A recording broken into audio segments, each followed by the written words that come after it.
Мальчики да девочки, свечечки да вербочки понесли домой, понесли домой.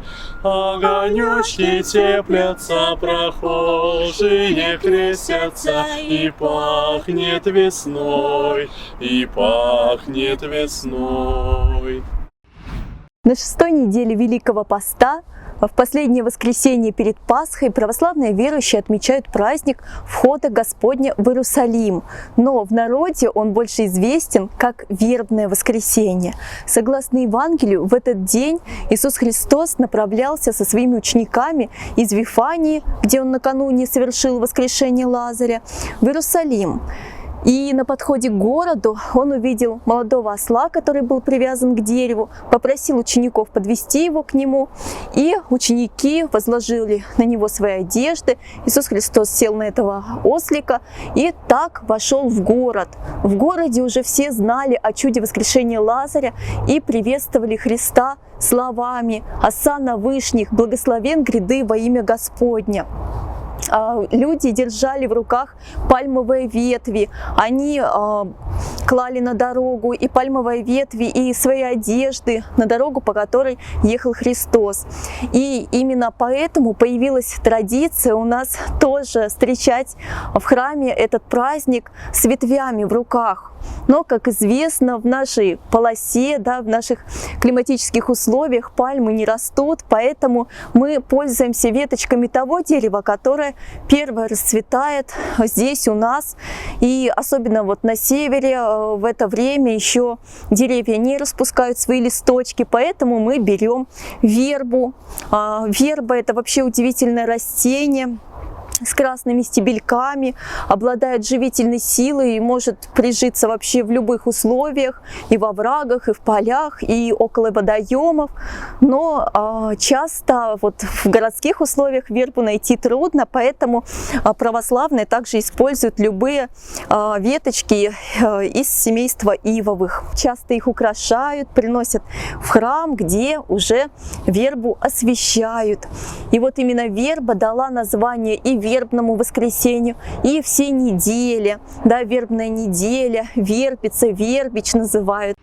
С вербочками утром все обязательно шли на праздничное богослужение, где молились, освящали вербы, и, конечно, на службе звучал тропарь праздника и величание. Общее воскресенье, прежде Твоей страстью уверяя, из мертвых возвеличи Лазаря, Христе Боже, тем же и мы, яко отрасли победы знамения носящие, Тебе, победителю смерти, вопием осанна вышних, благословен гряды во имя Господне. Величаем, величаем Тя, живодавче Христе, осанна вышних, и мы Тебе вопием, благословен гряды во имя Господне. К вербному воскресенью были приурочены различные народные обряды и обычаи. Крестьяне во время утренней молились со священной вербой и, придя домой, глотали вербные почки для того, чтобы предохранить себя от болезней и прогнать всякую хворь. В некоторых местах в этот же день женщины пекли из теста орехи и давали их всем домочадцам, не исключая и животных. Освященную вербу берегли до первого выгона скота, это примерно 23 апреля.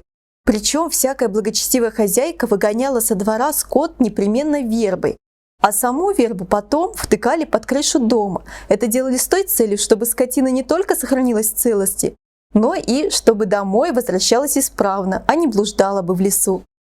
С Советовали также есть почки и бесплодным женщинам, а также как предохранительное средство от других болезней клали вербу в воду и пили ее.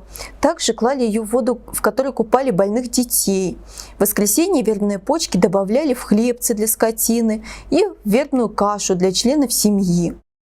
Многие верили, что освященная верба может остановить летнюю грозу, а брошенная в пламя помочь при пожаре. Всякий трус, который желал избавиться от своего недостатка, должен был после прихода из храма вбить в стену своего дома колышек освященной вербы. Средство должно, если не превратить труса в героя, то хотя бы прогнать природную робость. До 1917 года в России главным событием вербного воскресенья были вербные торги, то есть богатые ярмарки и вербные катания на лошадях, народные гуляния. Особенно богатые ярмарки были на вербное воскресенье, конечно, в Москве. Согласно церковному уставу, в субботу и воскресенье вербной недели допускается послабление поста. В Лазареву субботу разрешается вкушение икры, а в вербное воскресенье – рыбы. Ну а прошлогоднюю вербу или сжигали, или бросали в речку, или закапывали в землю, а иногда сажали на своем участке. Еще один интересный обычай, который существовал довольно длительное время. После службы с освященными вербами взрослые похлестывали ими аккуратно друг друга и детей, для того, чтобы те были здоровые, да, и для благополучия, и говорили при этом определенные слова.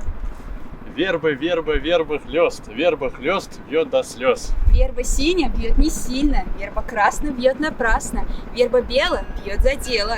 Вербохлёст бьет до слез, не я бью, верба бьет. Белые пушистые почки словно говорят нам о чистоте, о начале новой жизни, о том, что пройдет всего неделя, и все вокруг озарится радостными возгласами. Христос воскресе!